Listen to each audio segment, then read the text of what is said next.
같이 말씀 보겠습니다. 오늘은요 이제 골로새서 4장 2절부터 6절, 이제 다음 주에 골로새서 끝납니다. 골로새서 4장 2절부터 6절까지의 말씀으로 기도에 힘쓰고 싶은 이유라는 제목으로 말씀 보고 싶습니다. 제목 한번 같이 읽어볼까요? 시작. 네, 기도에 힘쓰고 싶은 이유. 네. 늘 한 번씩 얘기하지만 제가 이렇게 장명의 은사가 없거든요.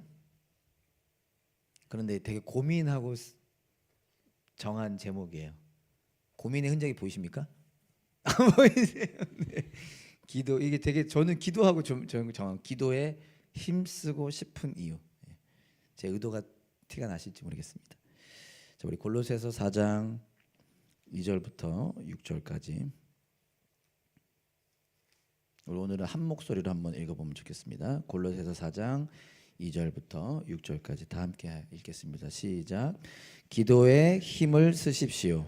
감사하는 마음으로 기도하면서 깨어 있으십시오. 또 하나님께서 전도의 문을 우리에게 열어주셔서 우리가 그리스도의 비밀을 말할 수 있도록 우리를 위해서도 기도하여 주십시오. 나는 이 비밀을 전하는 일로 매여 있습니다. 그러니 내가 마땅히 해야 할 말로 이 비밀을 나타낼 수 있도록 기도해 주십시오. 외부 사람들에게는 지혜롭게 대하고 기회를 선용하십시오. 여러분의 말은 소금으로 맛을 내어 언제나 은혜가 넘쳐야 합니다. 여러분은 각 사람에게 어떻게 대답해야 마땅한지를 알아야 합니다.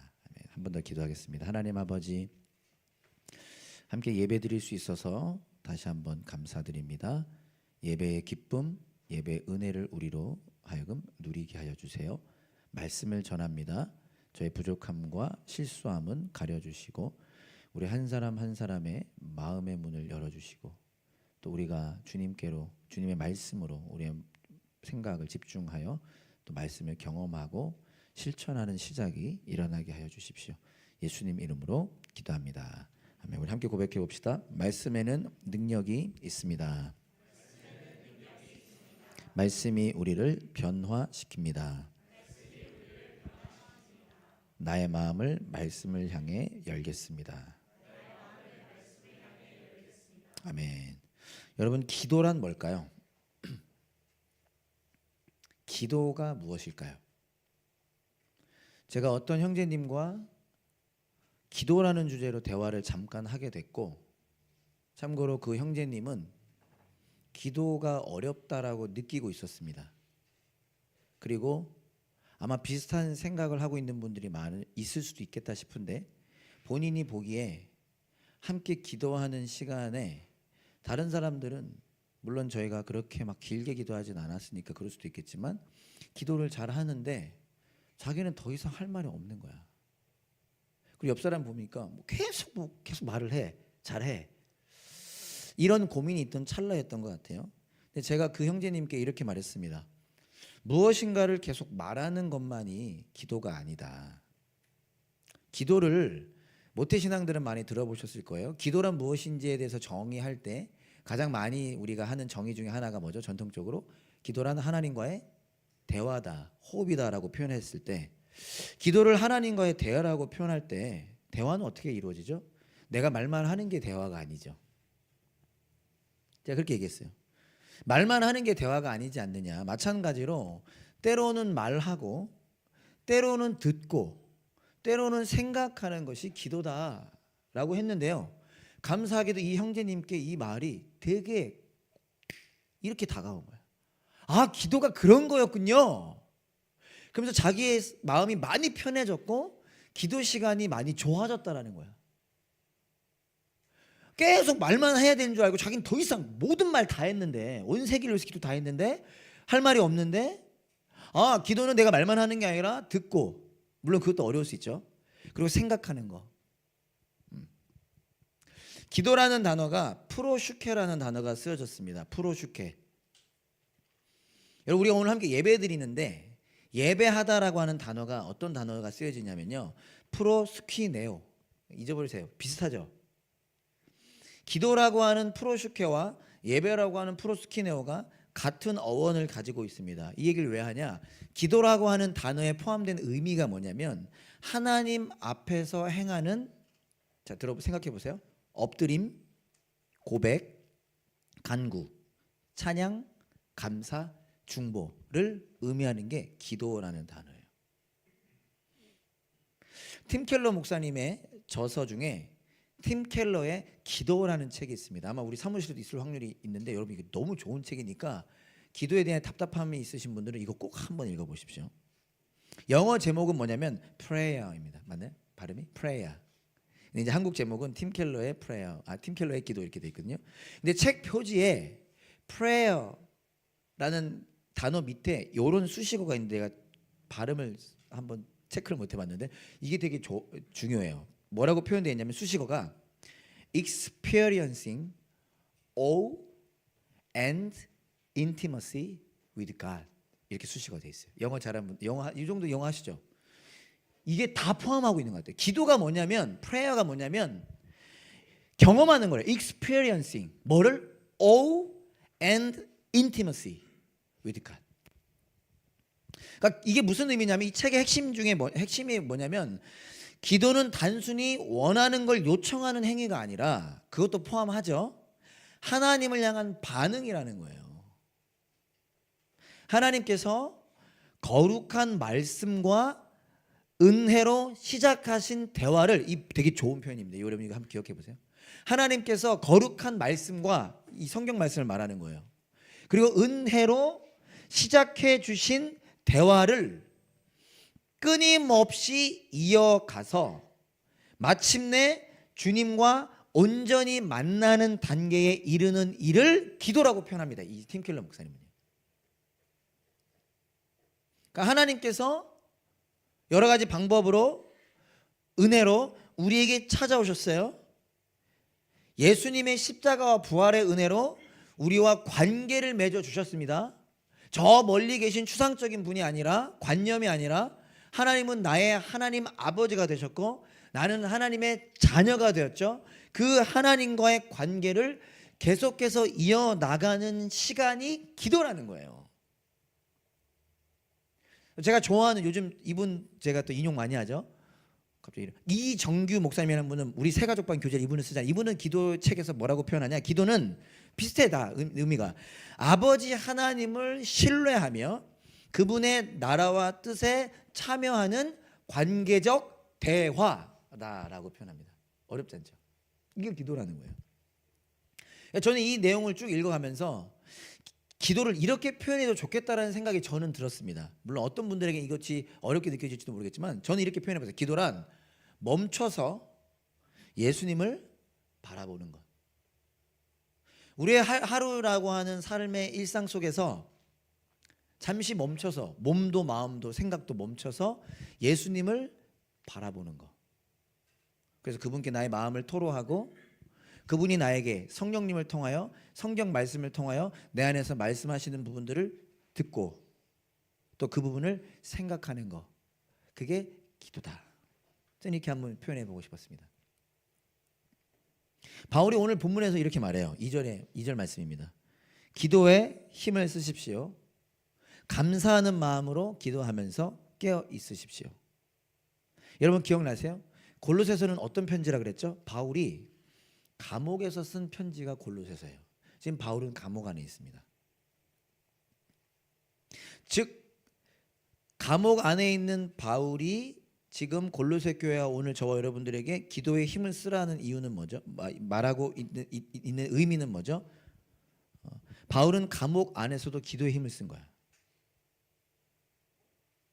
그래서 감옥에 있으면서 지금 어려움에 있는 사람들에게 편지를 쓰면서 그들에게 하는 말이 뭐죠? 기도에 힘을 쓰라는 거예요. 내가 감옥에 있지만 나는 기도에 힘을 쓰고 있다.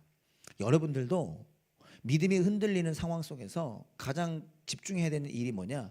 기도에 힘쓰는 거다 라고 말해요. 어려울 때 더 기도하기도 하지만 너무 어려워서 기도하기 힘들 때도 있지 않나요? 저는 그런 경험들이 있는데요.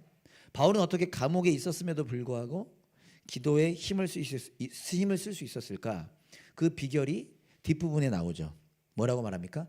감사하는 마음으로 깨어 있으십시오. 바울이 우리와 똑같은 성정을 가진 보통 사람이었던 바울이 감옥 안에 있었음에도 불구하고 기도할 수 있었던 비결은 자세히 설명하지는 않겠지만 그는 감사했고 깨어 있었다라는 거예요. 그러니까 다른 말로 우리 2026년 표 혹시 기억하시나요? 아무 힘들어도 표 기억하죠? 약속이 상황과 사고를 지배하게 하라. 이게 깨어 있음이라 그랬죠. 그러니까 우리가 어떻게 하면 기도할 수 있느냐? 어떻게 하면 그럼에도 불구하고 기도에 힘을 쓸 수 있느냐? 영적으로 깨어 있을 때, 그러니까 하나님과의 관계를 누리고 있을 때, 다른 말로 약속이 상황과 사고를 지배할 때 우리는 감옥에 있음에도 불구하고 기도할 수 있고 감옥에 있기 때문에 기도할 수 있다는 거예요. 사랑하는 여러분, 우리 담없는 교회가 좀 딱딱 기도 얘기하면 좀 부담스러울 수 있는데 저와 여러분들이 어떤 은혜를 누리길 원하냐면요, 우리가 은혜 안에 있기 때문에 기도하고 기도하기 때문에 은혜를 누리는 교회가 되길 원합니다. 다른 말로 약속이 상황과 사고를 지배하기 때문에 영적으로 깨어있기 때문에 나라고 하는 사람이 그냥 살아가는 사람이 아니라 예수님의 자녀구나, 난 하나님의 자녀구나, 하나님의 아들이고 딸이구나라고 하는 것들을 기억하기 때문에 기도하고 반대로 기도를 하기 때문에 기도에 힘을 쓰기 때문에 그 은혜를 누리고 그런 저와 여러분이 되면 좋겠어요. 그래서 오늘 핵심은 아닐 수 있지만 오늘 2부 때도 이 얘기를 하고 싶은데 우리가 기도에 절대적인 시간을 좀 늘리기 원합니다. 뭐라고요? 뭐 하자고요? 기도에 절대적 시간을 늘리자. 이거 딱딱하고 아마 아무도라고 안 하고 싶다. 여러분 마음에 그렇게 안 들어갈 확률이 크는데 내가 놀라운 게 뭐냐면 생각보다 우리 교회 성도 식구들이 듣더라고. 제가요 이거 자랑하고 싶은데 저에게서 있는 게 아니죠. 제가 기억하세요? 태국 전주였나? 제가 어떤 책을 인용한 적이 있어요. 아무도 기억 안 나? 그럼 안 되는데 일부가 더 챔피언들 아니에요. 제가 어떤 책을 정서적으로 건강한 영성이라는 책을 제가 인용한 적이 있는데 적어도 제가 직접 들은 게 이미 3명이 그 책을 읽고 있어. 와, 이건 기적 같은 제 목회 현장에 있었어요. 여러분 너무 무시하는 그걸 읽고 있었어. 놀랍잖아요. 듣더라고요. 그래서 여러분 제가 뭐라고요? 쟤들 뭐라고? 힘들어도 코피를 많이 흘렸는데 쟤들 괜찮아 그런 거. 너가 어차피 꽂고 안 돼 뭐. 기도에 몸도 회복될 뿐만 아니라 기도에 절대적 시간을 늘리자. 속으로만 한번 따라해 보세요. 자, 시작. 속으로만. 기도에 절대적 시간. 그래서 여러분들이 1분 기도하고 있다 평소에 5분으로 늘리고 5분 기도하고 있다 몇 분으로? 아니 15분으로 늘리고 예. 자, 그렇다면 우리가 왜 기도에 힘써야 하는지를 오늘 본문을 통해서는 한번 2가지만 찾아봤으면 좋겠습니다. 제가 찾아본 2가지는요, 첫 번째 우리를 통해서 일하시긴다, 두 번째 우리는 약하다. 우리가 왜 기도에 힘을 써야 하는가? 여러분 여러 가지 힘쓰고 계시죠? 네, 지금 이 중에 최근에 17kg 뺀 형제도 계십니다. 네, 멋있어. 네. 거기에 계속해서 힘을 쓰시되 우리는 기도에도 힘을 써야 됩니다. 네. 살이 빠진 사람도 있고 살을 뺀 사람도 있네요. 네. 어쨌든 우리가 기도에 힘써야 하는 이유 2가지. 하나님은 우리를 통해서 일하신다. 두 번째 우리는 약하다. 이거 너무 잘 알죠. 제가 자주 반복하는 얘기죠. 우리가 깊이 깨닫기 원해요. 하나님께서 우리를 통해서 일하시기 때문에 우린 기도해야 하고, 두 번째 그렇지만 나는 연약하기 때문에 우린 기도해야 합니다. 간단히 나눠보죠. 첫 번째, 하나님께서 우리를 통해서 일하십니다. 자, 바울이 기도에 힘을 쓰라고 말하는데요. 그러면서 이어지는 3절을 보면 뭘 부탁하냐면 여러분 기도에 힘쓰십시오라고 말하면서 또 하나님께서 전도의 문을 우리에게 열어주셔서 우리가 그리스도의 비밀을 말할 수 있도록 우리를 위해 기도해 주십시오. 지금 뭘 부탁하죠? 기도에 힘쓰세요 하면서 자기 기도를 부탁해. 기도 제목을 전도의 문이 열려서 우리가 그리스도 예수님의 비밀을 말할 수 있게 기도해 달라는 거예요. 자, 근데 여러분 여기에 집중해 보세요. 집중 잘하고 있지만 이미 중요한 사실이 담겨 있습니다. 이 3절에 아주 중요한 사실이 여기에 담겨 있어. 다시 한번 반복할게요. 바울이 지금 기도를 부탁하는데 뭔 기도를 부탁하냐? 담없는 교회 여러분, 저를 위해서 기도해 주세요. 뭘 기도해 주길 원하냐면 전도의 문이 열리게 기도해 주세요. 그리고 우리가 예수님의 비밀을 나 왜 또 흥분하게, 나 오늘 차분하게 설교해서 근데 나만의 착각인 게 제가 차분하게 설교하면 다 잠속으로 들어가는 느낌이 자꾸 드는. 그러면서 뭐라 하죠? 우리가 그리스도의 비밀을 잘 전할 수 있게 기도해 달래요. 여기 어떤 중요한 비밀이 담겨 있습니다. 중요한 사실이 담겨 있어요. 그게 뭐냐? 첫 번째, 복음은 비밀이라고 하는 사실이에요. 이건 이미 골로새서 우리가 앞부분에서 다뤘던 내용입니다. 중요한 건 아무도 기억이 안 나지. 자, 그리스도의 비밀이라는 제목으로 설교한 적이 있거든요. 자, 다시 중요한 사실이 뭐냐? 첫 번째, 복음은 비밀이라고 하는 거고요. 두 번째, 이 복음을 위해서 공동체가 함께 기도해야 한다는 사실이에요. 뭐라고요?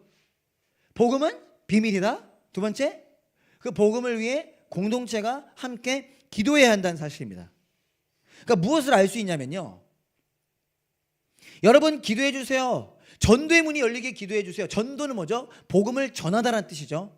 그리고 우리가 그리스도의 비밀을 잘 전할 수 있게 기도해 주세요. 뭐가 포함되냐? 하나님은 친히 물이 바다를 덮음 같이 여호와의 영광을 인정하는 일들이 일어날 수 있도록 친히 하실 수 있는 분이시지만 우리를 통해서 일하신다는 거예요. 바울아, 너가 복음을 전해다오.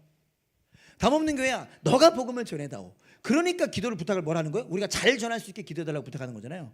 아주 중요한 사실이 뭐냐? 하나님께서는 우리를 동역자로 부르시고 계신다는 사실입니다. 이게 노진주 목사님 오셨을 때도 하셨던 말씀 중에 하나로 기억을 하는데, 하나님은 우리와 함께 일하신다는 거야. 우리를 통해서 일하시기 원하신다는 거야. 우리를 동역자로 부르신다는 거야. 누구를? 우리 담임교 여기 있는 여러분 모두를요. 그리고 근데 바울이 뭐라고 하죠? 기도해달래. 하나님께서는 하나님의 일에 우리를 동참시키셔서 복음이 선포되고 전파되도록 하시고요. 기도해달래. 뭐가 포함되냐? 우리의 기도에 응답하시는 방법으로 하나님의 일을 이루신다는 거예요. 기도 안 하면 안 이루실까요? 이루세요. 근데 기도하라라고 계속해서 말씀하시는 이유는 하나님의 그 크신 뜻을 다 알 수 없지만 우리의 기도를 통해 우리의 기도에 응답하시는 방법으로 구하라 주실 것이요, 찾아라 찾을 것이요, 두드리라 열릴 것이다. 기도 안 해도 행하시는 분이시지만 신기하게도 하나님께서는 우리가 기도하길 원하시며 우리의 기도에 응답하시는 방법으로 하나님의 일을 이루신다라는 거예요.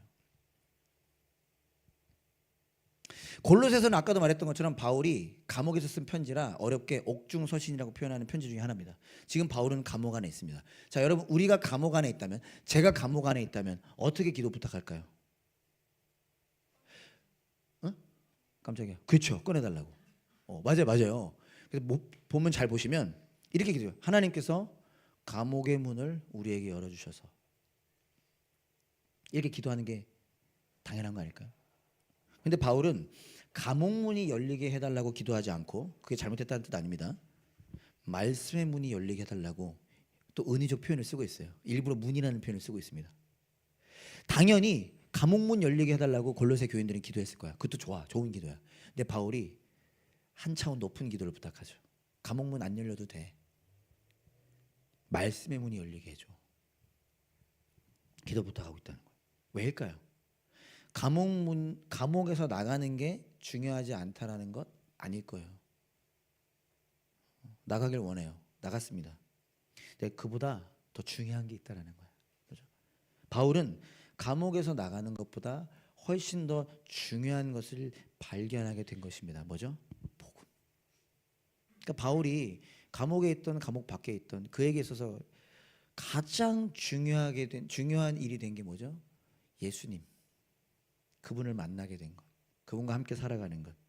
예수님이 가장 값진 분, 가장 값진 선물이 되었기 때문에, 다른 말로 그리스도의 비밀을 알게 되었기 때문에 그는 이런 기도 부탁을 하는 겁니다. 여러분, 비밀을 알게 되면 어떻게 되죠? 물론 안 그런 분, 맞아. 자, 그런데 말하고 싶죠. 이거 너만 알아야 돼. 그 얘기는 괄호가 뭐예요? 사진 제가 준비 좀 했는데 혹시 있나 모르겠네요. 사진 별로 안 와닿으시죠? 이게 제가 여러분들께 꼭 소개하고 싶은, 제가 이번 태국에서 먹었던 베스트 2를 뽑아라 그랬을 때 이 두 가지예요. 지금도 갑자기 배고프네. 막 먹고 싶네. 제가 이 첫 번째 누들을 먹고 작년에 먹고 이거는 꼭 먹어야 된다. 이번에 먹었어요. 사람들이 난리가 났어. 이게 이 누들이요 태국에서도 여기 집밖에 없어. 이 누들이. 지금 이 얘기로 길게 시간을 써도 필요하지만 두 번째는 베트남 누들입니다. 와, 나 이렇게 맛있는 베트남 누들 먹어본 적이 없어. 전문용어로 깜짝 놀랐어요. 그냥 여러분 알려주고 싶었어요. 비밀을 알게 되면 저는 알려주고 싶어요. 제가 사람이 좋아갖고요. 작년에 갔다 와서 이 누들 얘기를 얼마나 많이, 이거 여러분 꼭 먹어봐야 된다. 그리스도의 비밀이 무엇인지를 간단히 알려드리겠습니다. 이미 아세요. 예수님이라고 생각해도 크게 문제는 없는데 그리스도의 비밀, 골로새서에 말하는 그리스도의 비밀이 뭐냐? 그냥 짧게 세 가지만 요약해드리겠습니다. 좀 딱딱하지만 이해되실 거예요. 예수님과 예수님의 십자가와 부활을 통해 이루어진 하나님의 구원 계획, 구원 내용을 그리스도의 비밀이라고 말해요. 예수님이 성육신, 인간이 되셔서 십자가에서 죽으시고 부활하심으로 우리에게 이루어 놓으신 그 구원의 계획, 구원의 일을 그리스도의 비밀이라고 합니다. 거기에 뭐가 포함되어 있느냐? 유대인과 이방인이 함께 구원받는다. 이게 비밀이에요. 이스라엘 사람들은 유대인 자기들만 구원받는다고 생각했으니까. 그리고 하나를 더 덧붙이자면 특별히 골로새서 뭘 강조하냐? 예수님으로 충분하다. 예수님만이 구원자이시다. 딱딱하게 표현해 본다면 예수님의 충분성, 예수님의 유일성, 이 세 가지를 더 많이 표현할 수 있지만 예수님의 비밀이라고 말합니다. 중요한 건 뭐냐면 기억나실지 모르겠어요. 바울이 시크릿이라는 단어를 쓰지 않고 미스테리라는 단어를 쓰고 있다는 거예요. 미스테리 온이라는 단어를 쓰거든요. 이 비밀의 뜻엔 뭐가 포함되어 있느냐? 비밀, 숨겨져 있는 비밀이 아니라 이해할 수 없는 비밀을 의미하는 단어입니다. 모든 사람들에게 감추어져 있다가 드러나게 됐어요. 예수님의 십자가와 부활로 드러나게 됐어. 그런데 뭐예요? 말해줘도 모르는 거야. 에이, 바보 같은 소리 하고 있네. 보여줘봐, 보여주면 믿을게. 아무리 예수님에 대해서 말해줘도 몰라, 이해가 안 되니까요. 그런데 바울이 지금 뭐라고 말하냐? 그런데 나는 알게 됐습니다. 나도 그랬던 사람인데 이제는 알게 됐습니다. 그래서 알게 됐기 때문에 어떻게 하고 싶냐? 전하고 싶어요. 그래서 기도를 부탁하는 거예요. 왜? 나도 몰랐었으니까. 아무리 말해줘도 그 사람들을 잡으러 다니긴 했지, 그 비밀을 아무리 말해줘도 바보 같은 소리 하고 있네, 이해 안 되는 소리 하고 있네, 이해를 못했는데 어느 날 알게 됐어. 저거 사진만 보다가 먹게 됐어. 진짜 맛있네. 목사님 거짓말한 거 아니네.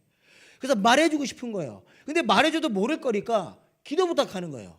내가 복음을 전할 때 깨닫게 해달라고 기도해 주십시오. 하나님이 우리를 통해서 일을 하시는데 하나님이 일하셔야 되기 때문에 기도를 부탁하는 거예요.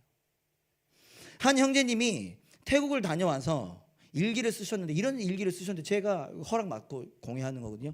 제 마음에 되게 와닿은 부분이 있었습니다. 어떤 형제님이 이런 글을 쓰셨어요. 이번이 나의 두 번째 선교 여행이었는데 이전에 갔던 우간다와는 또 다른 느낌이다. 선교지마다 그리고 섬기고 계신 선교사님들마다 선교의 성향이라고 해야 할지 그 모양과 모습이 다른 것 같다. 그런데 한 가지 확실한 건 각자의 자리에서 하나님께 영광 드리기 위해 열심히셨다. 그리고 정말 본받고 싶은 마음들이 있었다. 하나같이 하나님 안에서 열정들이 있으시고 하나님을 향한 그 열심의 고백을 들을 때 인간적으로는 너무 희망도 없고 힘들 것 같다 생각했지만 그분들의 눈빛은 누구보다도 초롱초롱했다. 제가 이걸 읽는데 마음이 참 감동이 오면서 제 마음에 가장 깊이 와닿았던 부분 중에 하나가 뭐냐면 그분들의 눈빛은 누구보다도 초롱초롱했다라는 표현이 제 마음에 와닿았어요. 왜 와닿는지 아세요? 왜 와닿았는지 아세요 혹시? 내가 보았던 눈빛이거든. 제가 이번에 태국에 있으면서 그 선교사님과 함께하는 내내 봤던 그 눈빛을 이 형제님도 본 거야. 그리고 이분은 저보다 글을 잘 쓰시니까 표현을 초롱초롱했다라고 표현하셨더라고. 여기도 나온 것처럼 여러분 인간의 눈으로 가서 보잖아요. 북한 분들에게 말씀을 전한다? 제가 그분들에게 말씀 전해봤잖아요. 제가 우간다에서 말씀 전해봤잖아요. 이게요, 때로는 이게 내가 이렇게 하는 게 소용이 있을까? 이게 이 사람들한테 작용이 될까? 희망도 없고 힘들 것 같다는 생각이 저도 들더라고요. 참 어렵고 힘들고 지칠 수 있는 상황인데 그분들의 눈빛은 초롱초롱했습니다. 왜 초롱초롱했을까요? 오늘 본문으로 제가 표현해 본다면 그리스도의 비밀을 알고 있으니까. 지금 이해를 못해도 나는 알고 있으니까 여전히 눈빛은 초롱초롱한 거야. 그리고 초롱초롱할 수 있는 이유는 뭐냐? 여전히 상황과 현실은 아닌 것 같아 보여도 나는 여전히 십자가에 그리스도로 드러난 그 영광, 밝은 빛을 보고 있기 때문이에요. 그리고 뭘 아는 거예요? 지금 내 앞에서 그런 변화와 관련된 일은 일어나지 않지만 하나님께서는 분명히 나를 통해서 복음을 통해서 일하실 것이다라고 하는 확신 때문이죠. 바울이 그 마음으로 지금 기도를 부탁하고 있는 거예요. 하나님 저를 통해 일하실 겁니다. 복음을 저를 통해서 전하실 거예요. 여러분 기도해 주세요. 그 일이 반드시 일어날 겁니다. 사랑하는 여러분, 하나님께서는요 저와 여러분을 통해서도 일하신다고 저는 믿습니다. 예. 우리를 통해서 그리스도의 비밀이 전해지고 깨닫게 되는 일들을 이루실 겁니다. 우리가 소망하기 원합니다. 나를 통해서 하나님께서 일하신다. 그것을 소망하면 소망할수록 우리는 뭘 하게 될까요? 기도하게 되죠. 그래서 저는 오늘 제목을 이렇게 썼어요. 기도에 힘쓰는 교회가 아니라 기도에 힘쓰고 싶은 교회. 저는 기도하고 싶어요. 기도하지 마. 소용없잖아. 아니요. 저는 기도하고 싶어요. 주님께서 나를 통해서 일하시는 거기 때문입니다. 두 번째, 오늘 본문을 통해서 우리가 기도에 힘써야 하는 이유 두 번째는요. 우리는 약하기 때문입니다. 강하신 분들은 이게 마음에 와닿을지 모르겠어요. 바울은 이어지는 본문 5절, 6절에서 기도와 전도에 대한 이야기를 하다가 5절, 6절에서는 우리의 일상에 대한, 우리의 세상 속에서의 삶에 대해서 이야기합니다. 정리하면 이렇습니다. 제가 이 부분을 좀 구체적으로 오늘 좀 전하고 싶었지만 늘 이렇게 얘기해서 죄송해요. 다음에 이 구체적인 얘기는 다음에 하도록 하고, 뭔 얘기하냐? 외부 사람들에게 지혜롭게 대하라. 외부 사람들은 예수 모르는 사람들을 말하는 거죠. 두 번째로 여러분의 말이 언제나 은혜가 넘치게 하라. 자, 여러분 이 두 말을 좀 붙잡으세요. 여러분 말 은혜 넘치세요? 소금기가 있습니까? 아니면은 아픈 말이 아픕니까? 칼간. 자, 그런데 여러분 이런 생각이 오늘은 들었습니다. 여러분 바울의 이 말에 사실 어떤 의미가 담겨 있는 것일까요? 외부 사람들에게 지혜롭게 대해라. 여러분의 말이 언제나 은혜가 넘치게 하라. 바울의 이 말에 어떤 의미가 담겨 있을까요? 첫 번째 부분과 관련된 건데 우리가 이렇게 살아갈 수 있는 사람들이라는 거예요. 사실 우리가 이런 존재라는 거예요. 우리가 하루하루 월요일부터 주일까지 누군가를 만날 때 그들을 지혜롭게 대할 수 있는 사람이고, 또 그들과의 관계 속에서 기회를 살릴 수 있는 사람이고, 은혜가 넘치는 말을 할 수 있는 사람이라는 거예요. 우리가 그런 삶을 통해서 하나님을 드러낼 수 있는 하나님의 일하심의 그 복음의 통로라는 거예요. 우리가 문제는 뭐냐면 우리가 분명 그런 존재고 이전 것은 지나갔으니 보라 새 것이 되었도다. 그런 존재가 여러분 예수님 믿으시면 이미 그런 새로운 새 사람이 된 거예요. 근데 문제는 뭐냐면 분명히 나는 새로운 사람이 됐는데 실상 연약해서 잘 된다 안 된다? 안 된다. 이게 문제죠. 아닌가요? 여러분 우리의 삶과 말은 어떻습니까? 한번 잠깐 생각해 보죠. 우리의 삶과 말은. 여러분 지난 한 주 여러분의 삶은 어떠셨어요? 말할 필요 없고 속으로만 정직하게. 여러분들의 입술에서 나오는 말은 은혜가 넘쳤나요? 저 사람이 나와 조금만 다르고 불편해도 나에게 찾아오는 수많은 만남의 기회들을 여러 가지 어려운 상황 속에서 내 입술에서는 어떠세요? 성령의 열매보다 육체의 행실이 나올 때가 많지 않으십니까? 제가 아직도 몇 년, 진짜 5년, 6년, 10년도 됐을 수 있어. 어떤 목사님이 설교 중에 이 말 하신 게 마음에 확 와닿더라고. 여러분, 힘들어서 죽겠다라고 하지 말고 힘들어서 죽게로라고 하라는 거야. 힘들어 살겠다도 아니고 그분은 힘들어 죽까지 급해 죽게. 힘들어 죽겠다가 아니라 힘들어 죽게로. 아직까지 생각이 나요. 내가 똑똑해서가 아니라. 물론 IQ가 3자리긴 해요. 그렇죠? 바울이 로마서에서 이런 고백을 합니다. 로마서 7장 22절 24절. 제가 한번 읽어보겠습니다. 나는 속사람으로는 하나님의 법을 즐거워하나 내 지체에 다른 법이 있어서 내 마음의 법과 맞서서 싸우며 내 지체에 있는 죄의 법에 나를 포로로 만드는 것을 봅니다. 그러니까 자기가 잘하고 싶은데 늘 넘어진다는 거지. 그러면서 바울이 뭐라고 말하죠? 나는 비참한 사람입니다. 누가 이 죽음의 몸에서 나를 건져 주겠습니까? 여러분, 이 바울의 고백이, 이 모습이 우리가 매일 마주하는 모습이 아닐까 싶어요. 적어도 저는 그런 것 같아요. 정말 잘하고 싶어. 오늘 하루 정말 믿음으로 살아내고 싶어. 사랑만 하면서 살아내고 싶어. 그런데 마주하는 나의 모습과 현실은 난 이거밖에 안 되는구나. 오라 나는 공고한 자로. 나는 비참한 사람이다. 저만 그런가요? 여러분 안 그런가요? 그래서 뭐 해야 되냐? 기도에 힘을 써야 된다는 거예요. 반성하고 나서 좌절하는 게 아니라 그냥 없던 일로 가는 게 아니라 반성한 다음에 기도해야 되는 거예요. 어떻게? 주님 나를 도와주십시오. 기도는 멈춰서 예수님을 바라보는 거라 그랬습니다. 하나님께서 거룩한 말씀과 은혜로 우리에게 시작하신 대화를 이어가는 거라 그랬어요. 그런 좌절의 현실 속에서 어떻게 하냐? 멈추세요. 여러분들의 마음과 몸과 생각을 멈추세요. 어렵지만 그런 다음 고개를 들어서 주님을 바라보십시오. 어떤 예수님? 나를 사랑하사 나를 위하여 자기 자신을 버리신 그 예수님이요. 그분의 영광을 바라보세요. 그분의 영광을. 잠시 멈춰서, 그 잠깐 멈추는 거 누구도 뭐라고 하지 않지 않나요? 직장에서 잠깐 멈추면 뭐라 해요? 잠깐 멈춰서 십자가의 영광, 그분의 영광을 바라보세요. 바울은 비참함 속에서 좌절하지 않고 고개를 들어서 주님을 바라봅니다. 그리고 이렇게 이어서 고백합니다. 로마서 8장 37절 39절. 이거 여러분 잘 아시는 말씀입니다. 다 같이 한번 함께 읽어볼까요? 다 같이 시작. 그러나 우리는 이 모든 일에서 우리를 사랑하여 주신 그분을 힘입어서 이기고도 남습니다. 나는 확신합니다. 죽음도 삶도 천사들도 권세자들도 현재일도 장래일도 능력도 높음도 깊음도 그 밖에 어떤 피조물도 우리를 우리 주 예수 그리스도 안에 있는 하나님의 사랑에서 끊을 수 없습니다.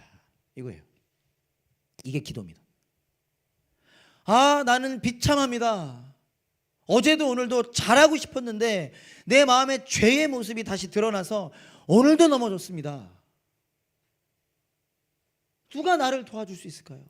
근데 거기서 안 끝나고, 그러나 나는 확실합니다.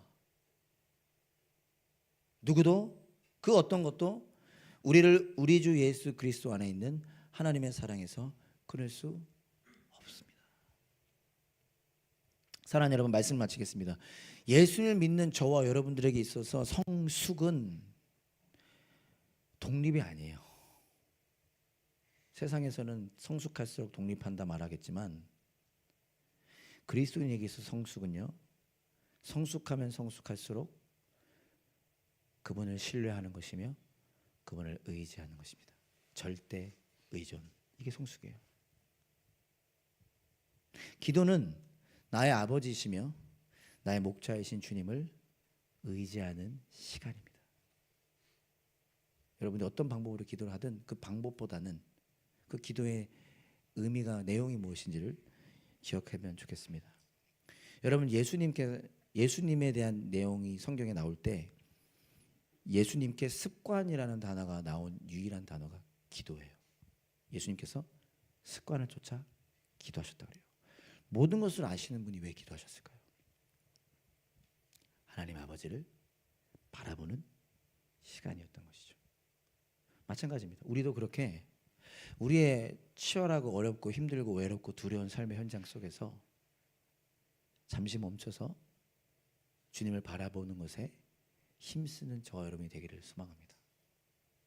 그럴 때 연약하지만 우리를 통해서 일하시는 그 주님의 놀라운 일들을 경험하게 될 줄 믿습니다. 아멘. 다 같이 일어나서 함께 찬양하시죠.